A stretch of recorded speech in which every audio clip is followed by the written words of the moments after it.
All right, you guys, so today we talked about and read about the Stoics and the origins of natural law. And what I basically learned was that the Stoics were pantheists, right? So they believed that God and the universe were the same, which when I was in college, I remember that being something that I really struggled with because as a massage therapist, I went to a very Eastern-based massage school, and they did teach things like, you ask the universe for things and that type of verbiage, right? And I remember talking with my boyfriend at the time, who took me to mass regularly.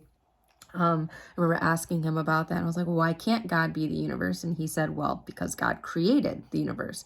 And for whatever reason, that was like an aha moment for me that just made all the sense in the world, as certain things do in our life, right? So anyway, so the Stoics were ultimately pantheists, but they struggled with the nature of God inherently with how they philosophically understood the world, right? Because Stoics also believed that there was an intrinsic order to the world, that virtue was real, that there was something to strive for, which would that make God, was he an impersonal thing that lived within all that was around us, or was he a personable entity that we could dialogue with, that did have this sense of oneness, this ultimate mind and state of being that we would all be working to attune ourselves to? Marcus Aurelius was a Stoic, and he basically echoed the same sentiment as Christ, which was love mankind, follow God. So very basic, from love the Lord your God with all your heart, mind, soul, strength, and love your neighbor as yourself. Just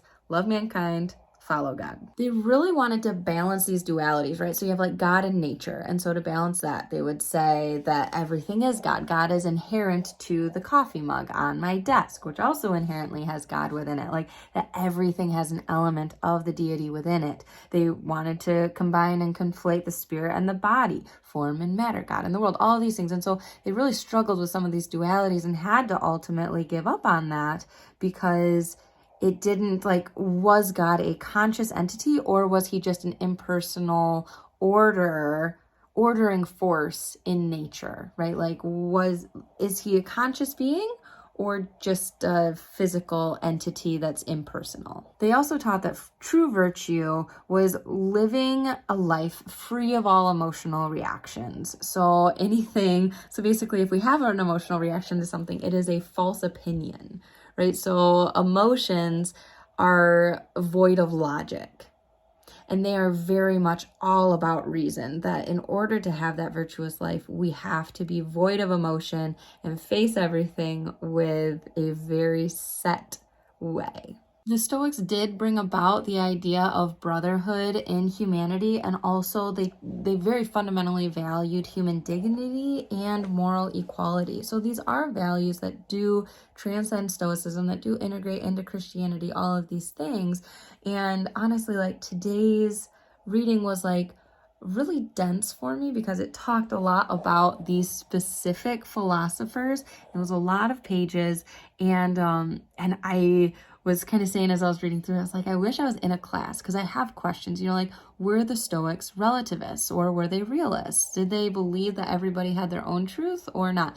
And so I did look it up online, where they basically said that the Stoics were realists when it came to the metaphysical, and then closer to idealism when it came to virtuous living. So it's just these interesting minor, I don't even know what word I'm looking for. I could only think of the word discrepancies, but it's just minute differences between these different fields of philosophy. And the other thing is that these philosophies have holes, right? Even St. Thomas Aquinas had certain theories that he proved with his line of thought that a lot of people would consider false, that he was wrong about.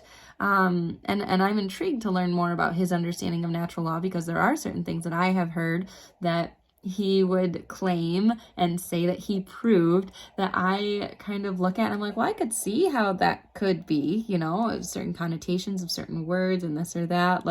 I don't know, so I'm intrigued to see where that comes from. But there is also that aspect in these philosophies, right? That there are fallacies, there are things that come to light as time goes on that we say, well, they fell short here, but these other aspects are still good.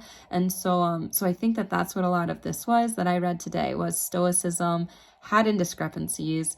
It believed XYZ. It had some really core important values that we as Christians do value as well.